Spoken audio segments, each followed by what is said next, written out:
Bonjour, Monsieur, bonjour, Madame. Thank you very much. I'm very pleased to be here. This is my second presentation in France. I was here last year. I almost fell in love with this country, and that's why I'm here again. And I made a minor progress in my French. As you can see, this time my presentation will be in English, but with French text. And all the maps are in French in terms of text. Took me some time to do it, but I was very happy to work on that stuff. And as you can see, my presentation deals with petroleum and human migrations.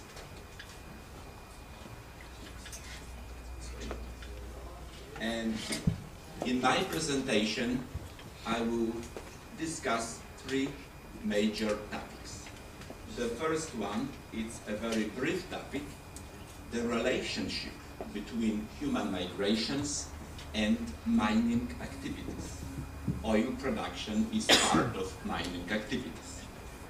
It began with something else, but it's, I guess, okay to mention a few words about it. Second, part of my presentation deals with petroleum production and reserves around the world. Which countries are major producers? What are the consequences of that situation for the rest of the world? And the longest part of my presentation deals with migrations and petroleum. And I will discuss for selected parts of the world, particularly the Middle East and selected countries. Well, people have been migrating for the entire part of human history. And in most cases, people have migrated for economic reasons. So we can say these have been labor migrations. And this graph shows migrations for the last 50 or 60 years. And you can notice a few things. First of all, the number of migrants have been increasing, not only since 1960, but since the Industrial Revolution. And the migrants today comprise a significant percent of population in many countries, and rich countries, shown here in blue, have been attracting more and more migrants. So migration has become a global phenomenon, part of globalization, and we expect to see more migrants in pretty much every part of the world. Well, as I mentioned, economic activities have played a major role in human migrations, and mining is one of such activities. Migration for economic reasons and in connection with mining began with gold rushes. We've heard about them, we watched movies. We can find examples of such migrations in every part of the world, and I will give you a few examples from Australia, US and Canada, and Africa.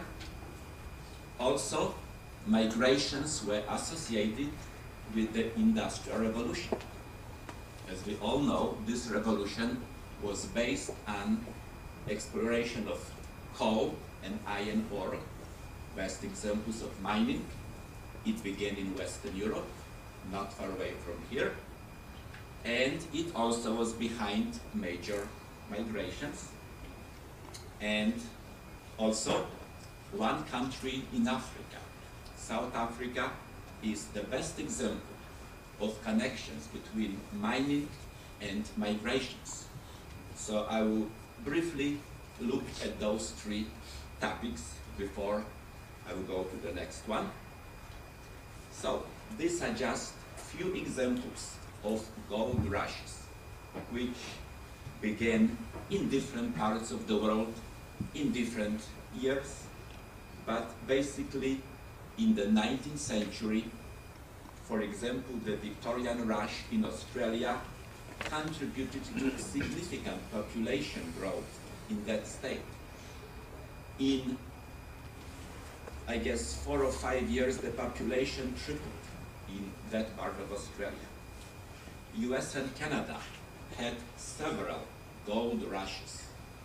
The best known will be California rush, which was behind settlement in California. And today California is the largest state in the United States. And South Africa is probably the richest country in the world in terms of its mineral resource. Gold, diamonds, many other things, and prosperity of South Africa and migration to that country has been also based on originally gold rush, diamond rush, and then other mining activities. As we mentioned, the Industrial Revolution also was behind migrations, or particularly mining. The British Isles, northern part of France and Belgium, even Poland was very attractive to migrants because of deposits of coal and iron ore, and those two ingredients were necessary to make steel. And we have, large industrial cities that were established 200 years ago. And these areas even today are the most densely populated parts of Europe. So they attracted migrants, again, because of mining. So as we can see, mining has played a very important role to attract people in many parts of the world. And as I mentioned, the Republic of South Africa is perhaps the best example of mining and migration. It began with the discovery of diamonds in 1867. Then we had the famous gold rush of Witwatersrand, and South Africa for decades has been attracting migrants not only from other parts of Africa, but even other parts of the world. Today, South Africa is the major producer of platinum, chromium. Gold used to be #1 producer of gold, not anymore, but still, mining is very important activity, and it's been attracting migrants, as I said, from many, many countries.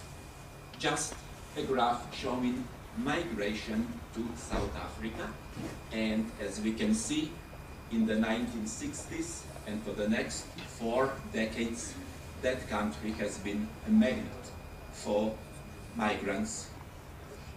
And South Africa is known for many people that came from neighboring countries, and many stayed there.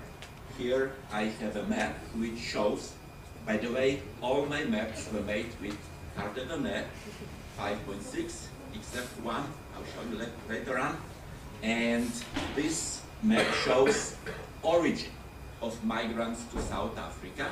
So no surprise that most of them came from neighboring countries, but also some from the former Soviet Union, perhaps not to offer technical help, but even from Western Europe. So again, Africa would be the prime example of a country where mining has attracted so many migrants. Now, the second part of my presentation deals with oil, which again is part of mining activities. We all know that we depend on oil, and it's been a very significant source of energy for all of us, and it will remain very significant for decades. At least that's what we think about right now. Then I will look at current production of oil around the world. Each countries are the largest producers, and what trends have been going on for the last 20 or 30 years. I was going to discuss trade in and dependency on oil. I may skip that topic, we'll see.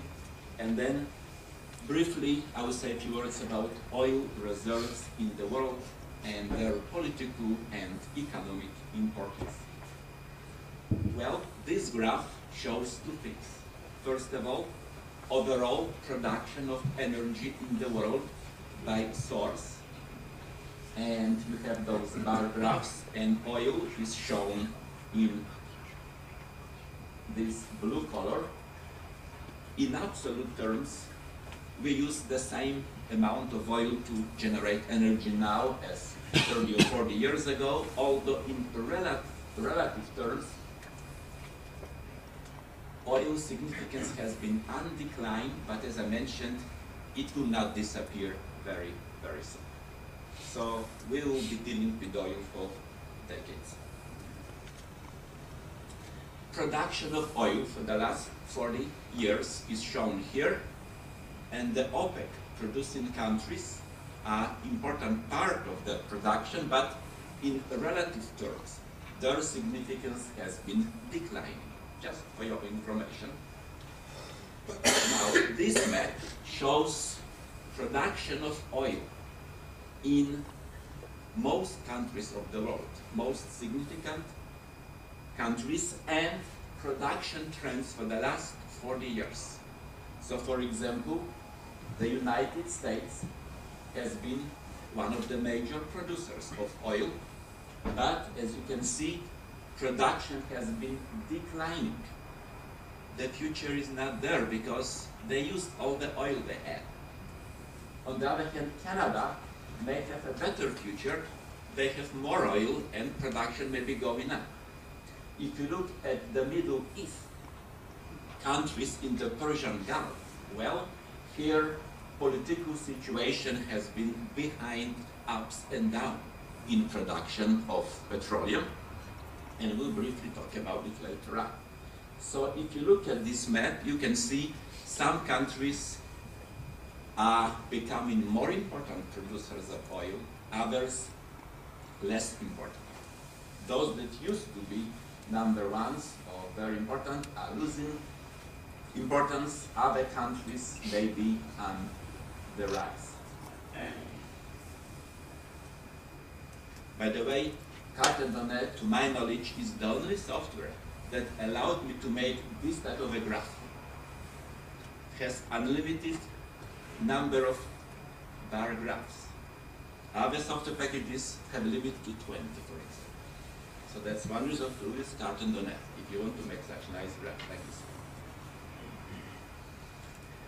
Well, what's the future for oil? We mentioned we'll be using it for a number of years. This map shows the reserves of oil around the world. Here we have by countries, 50 most important countries. So Saudi Arabia is number one. If you look at some other countries in the Middle East, together they have over 50% of oil reserves. Canada is becoming a major producer of oil, and that's number 2 country in terms of known reserves, so future is there as well. And those colors indicate percent of all reserves that a particular country has. So, you know, the Middle East once again has over 50%, and everybody has to take this into consideration, including the United States, and that's why we are eager to go to a war in the Middle East to defend our interests, whether it's Kuwait, whether it's Iraq, or something else. Just to show, and this is a closer map which shows countries in that part of the world and how much oil they have. So once again, Saudi Arabia, and Kuwait, and Iraq, and Iran, and few other countries, together some 60 or so % of oil.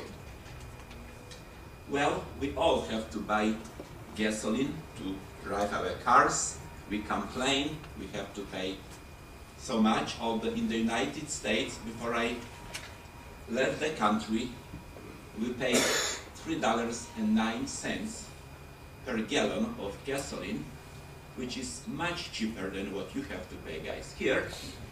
And we still complain it's too much. And this graph shows the history of oil prices in real terms of monetary values. And as you can see, for the most part of our brief oil history, price remained pretty much unchanged.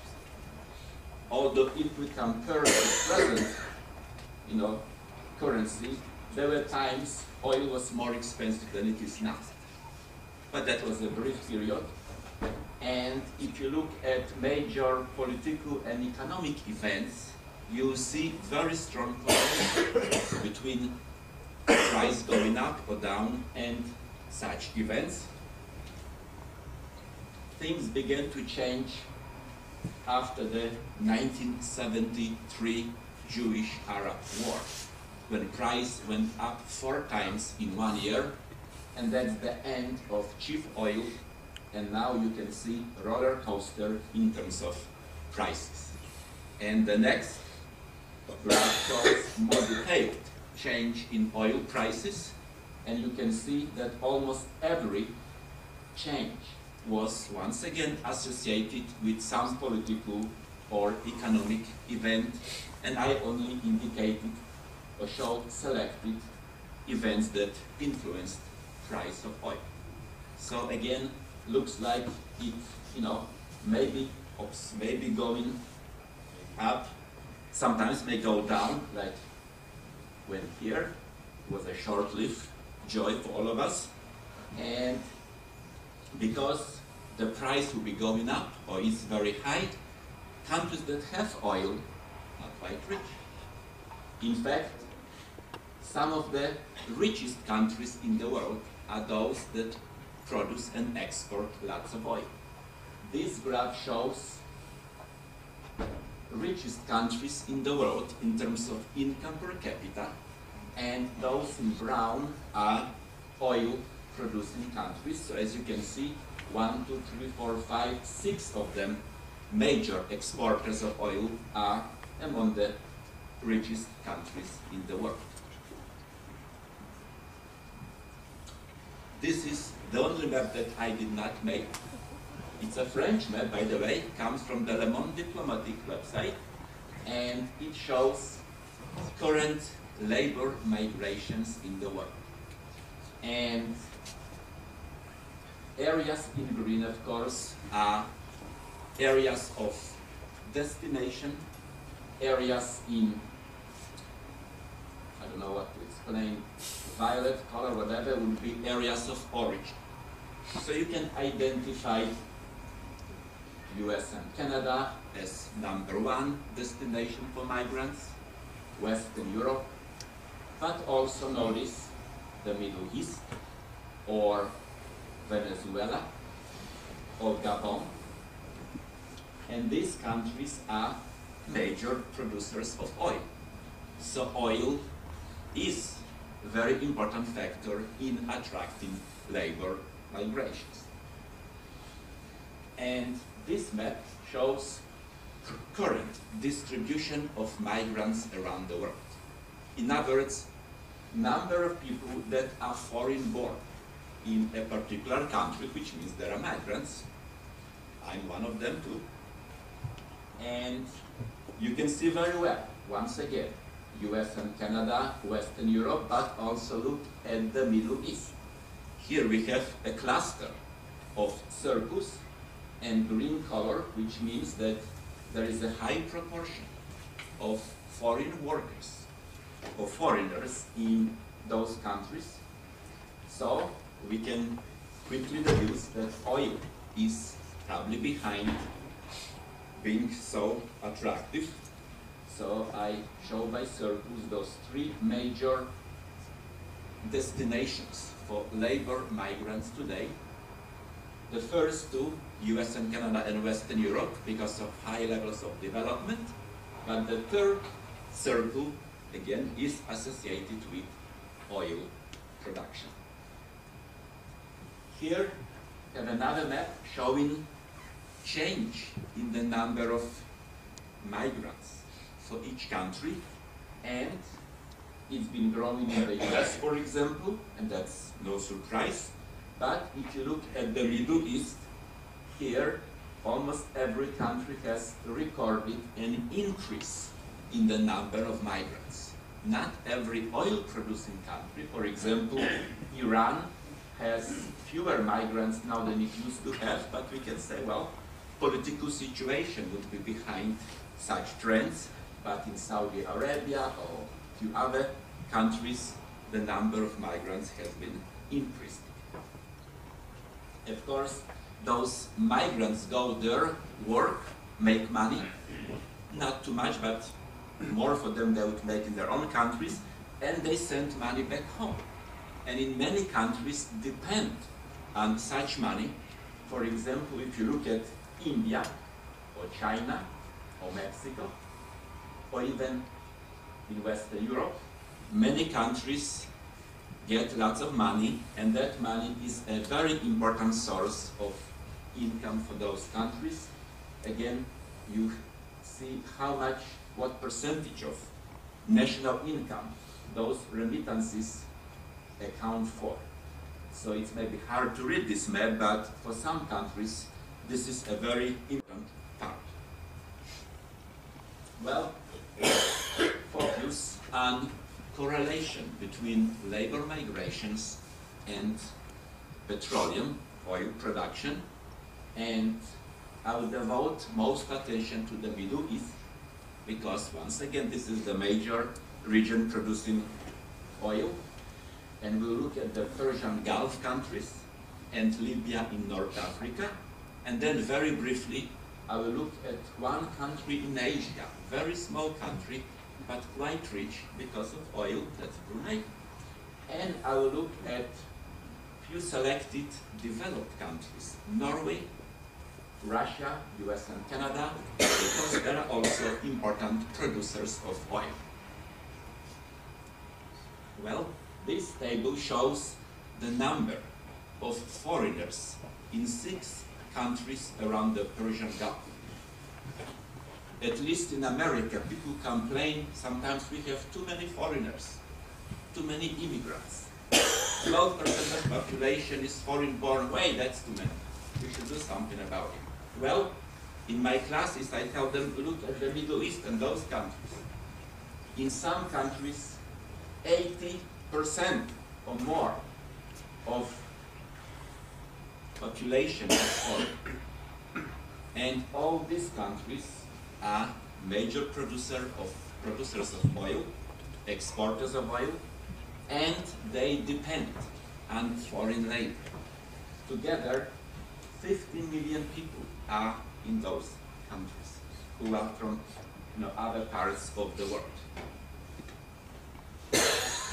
Well, labor migration to the Middle East, to those 6 countries, can be divided into 3 stages. The first stage was from World War II to the 1973 war. It is called founding of the welfare state. That's how those countries became rich and were able to afford numerous welfare benefits to their citizens.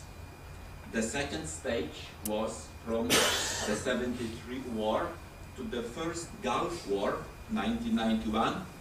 Those countries, oil-producing countries, began to build post-oil economy. They knew they had to invest that money to develop something else to survive in the long term.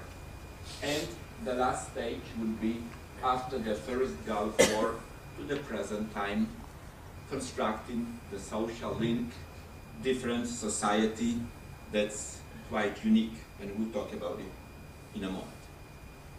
So, the first part, or the first stage of that brief history is associated, with oil income.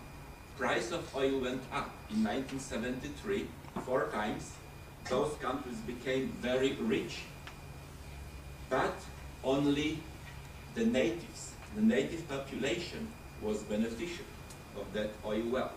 They had money and they began recruiting or importing foreign workers, mainly from the Arab countries originally, and the Middle East could be divided into 2 groups of countries, those that had oil and those that had population surplus, were poor, and they could export people like Egypt, like Jordan or Sudan. So we had already a division into rich and poor Arab countries, and that division was based again on the fact that some countries had oil, others did not have oil. The second stage of that labor migration was associated again with ambitious project to develop other parts of their economies, capital-intensive types of activities, infrastructure, nice airports, nice highways, high buildings, artificial islands, and so on, and even a greater dependence on foreign labor, not Arab anymore, but Muslim labor from other parts of the world, mainly Asia. As a result of that, each country became a dual society. You have a native population and a foreign population, quite often living apart from each other at different standards of living. And the third part of that brief history, once again, was associated with expulsion of Arab workers from some countries. When Iraq invaded Kuwait in 1990, the first Gulf War, many Arab workers supported Iraqi invasion. Well, those conservative Muslim countries didn't like it, so the Arab workers were expelled. Palestinians from Kuwait, Egyptians from Iraq, Yemenis from Saudi Arabia, and those countries began to rely on Asian, non-Arab workers from India, Pakistan, Bangladesh, Indonesia, the Philippines. Those people did not speak Arabic. They were Muslim, but did not speak Arabic. They could be better controlled. They could not protest. They could be kept together, far away from their families. So that was a better source of labor from that point of view. But also, those countries began to introduce different laws to limit the influx of foreigners and to give more jobs or to restrict certain jobs to people, citizens of those countries. So, who's in the Middle East today in those 6 countries? Well, this map shows the origin of workers in the Middle East. And as we can see, we have some from the Arab countries, but many from Asia, India in particular. India is the largest supplier today of labor migrants to those countries. Here we have the same information by destination. For example, most workers from Egypt or Yemen go to Saudi Arabia. Most workers from India go to the United Arab Emirates, and so on. So this is a very detailed pie chart map showing origin of labor migrants in those Gulf countries. I have a closer view of the same area, and there are some interesting differences between those 6 countries shown in yellow, those oil-producing countries around the Persian Gulf. And you can see those differences here. For example, most foreign workers going to Saudi Arabia are either from some Arab countries like Egypt or India, Pakistan, Bangladesh. If you look at Kuwait, Kuwait lost confidence in Arab workers because of the first Gulf War. So most workers in Kuwait are from non-Arab countries. And you can look at 3 other countries and see, I showed 10 largest suppliers of labor to each of those oil-producing countries. So there are some interesting geographic patterns. We don't have enough time to discuss them here. Why those countries depend so much on foreign workers? Well, first of all, these are Muslim countries, conservative Muslim countries, so women do not work outside of the house. So that's one reason why there is demand for foreign labor. Secondly, those countries have small populations. Thirdly, native people are not too much interested in working in the private sector, in construction, in manufacturing.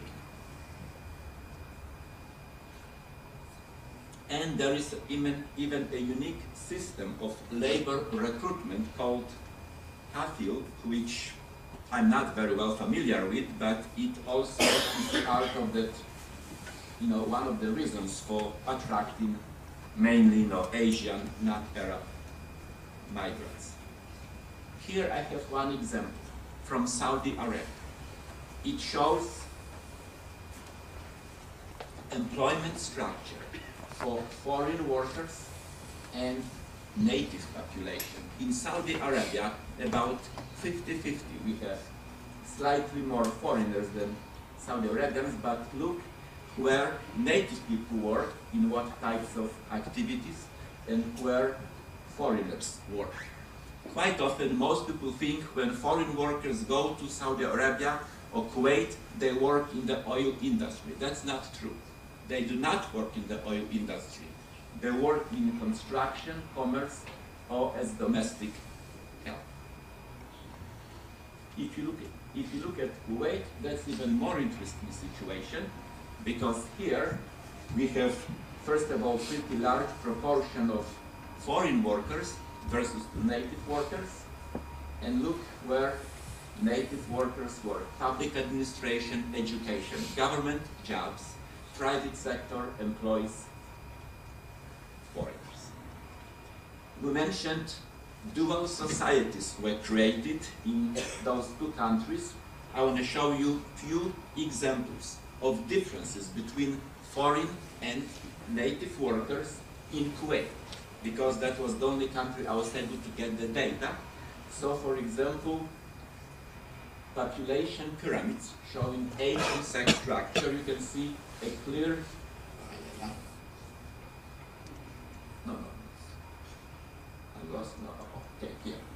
clear difference in terms of native population versus foreign labor, middle-aged males. We know why they are there. Here we have level of education. Native population is better educated. Notice people with lower level of education are foreigners. Also, we do not have information on income for both groups, but we can indirectly make some observations by, I was able to obtain the data on how much money people spend on different activities, and you can see that people in Kuwait spend much more money in almost every sector than the native population. So that means we have, higher income and lower income people in each of those countries, which means natives and foreigners. Well, Libya is another country that has attracted lots of foreign workers. Although things were slightly different here, I won't be devoting too much time to this topic here. It became oil exporter in 1961, and you have some brief information about the history of labor migration in Libya. And Then there were some problems. Libya was used as a stepping stone on the way to Europe. Many African migrants went to Libya and then wanted to go to Europe, so there were some changes in immigration policies in Libya too. But unlike previous countries, most migrants that are in Libya, notice, come from neighboring countries, Arab countries of North Africa, Morocco, Algeria, Egypt. So there is slightly different distribution here. And a little known country in Asia, Southeast Asia, Brunei.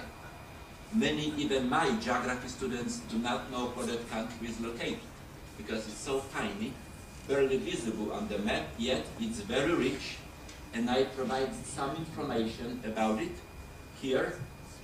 It's also dependent on foreign workers because, well, it has oil. The government provides almost everything from its small population, 400,000. If you are sick, you can be sent to hospital in Taiwan or Japan, and the government pays the bill. It would be nice to have it in the United States, but it's just a dream. And again, you have some information on how much, what proportion of population is foreign. And again, here we have a map showing origin of foreign migrants in Brunei, and as we know, it's not, it's a small country, so we have small number of workers, and most of them come from neighboring Malaysia or the Philippines, Indonesia or Thailand.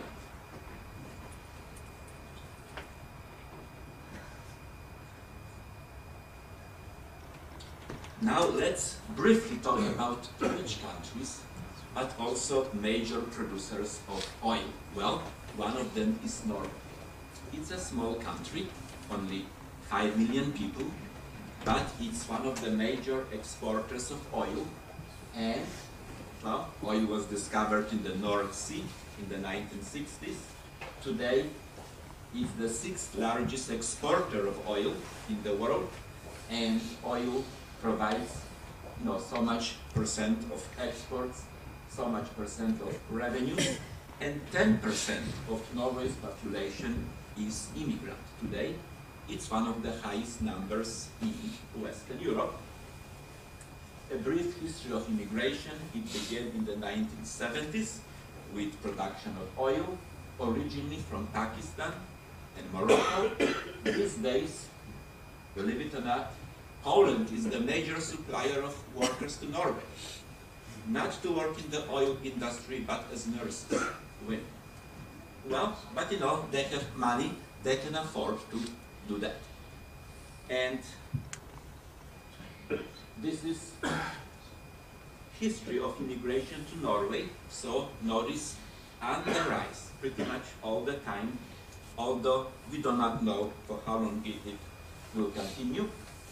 And some information about, again, migrants in Norway. Most of them are found, of course, in Oslo, in the southern part of Norway. Some curious information about where most men come from, where most women come from. And again, like in most other countries, immigrants rank below the national average in terms of income, education, or housing quality.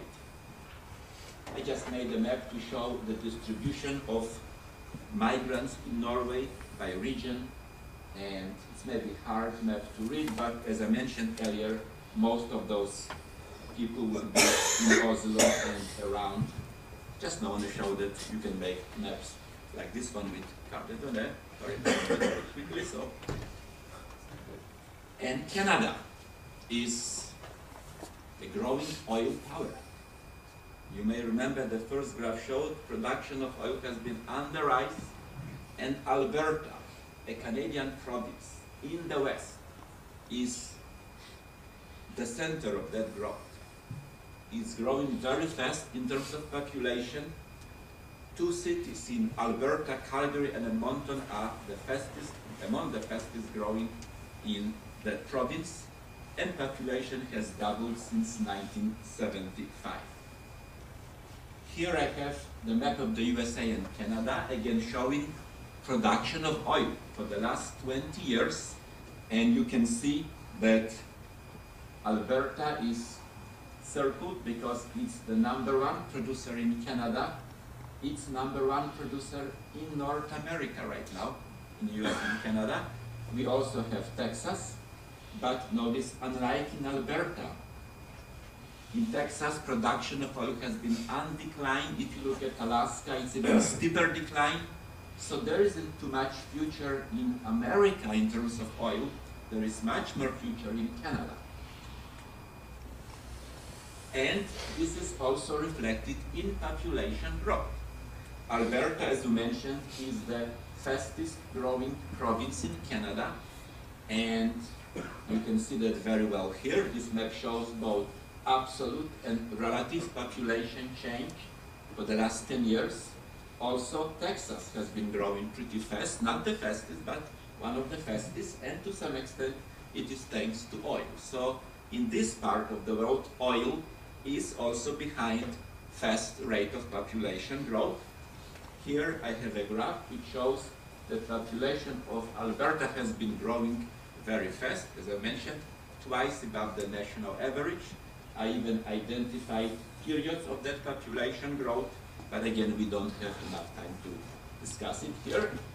And here I made another nice map with CNV 5.6, showing population growth and mining activities in US at the county level. Now, these things show percent of labor force in mining. I could not obtain information on oil industry, that's secret, only together in mining. And counties shown in red or brown are areas where mining is very important, basically oil. Almost all of those counties shown here are major producer of oil, and it's hard to see on this map, but they are also, most of them, are growing very fast in terms of population. Because they have small populations in the first case, so it's hard to see, but you can see some, blue colors indicate growth. So again, oil exploration is behind population growth at the county level in the United States too. And finally, we have briefly a few words about Russia. It's also a growing producer of oil. It's a very rich country, maybe the second or third richest in the world in terms of natural resources after South Africa and Australia. And it's what has the largest natural reserves, gas, and so on. However, in Russia there is a big problem because population distribution and resource distribution are different. Western part of the country is rich in population, Siberia is rich in resources. And they need people to develop Siberia. That's why Tsars and Stalin used forced labor to send people there to develop that region. Now this map shows oil production in Russia and migration. Maybe it's not the best map, but I made it and it was too late to make any changes. Western Siberia here is the leading center of oil production, and you would see maybe not so well on this map, but I have one more, and you see this is one of the fastest growing parts of Russia too. So oil discovery or oil production is behind migration and population growth. Another center of oil production is here, and this area is growing not too fast as the first one, and the last map which I want to show indicates centers of population growth in Russia. So again, Moscow is one of such centers, and we know why, that's the capital city and so on. But that's Caucasus region, Chechnya, Muslim population, high fertility, to some extent oil production, but this is the third center of population growth, and that's because of oil. So oil is attracting people, is responsible for labor migrations, not only here, but in many other parts of the world. And that's my presentation, so merci beaucoup.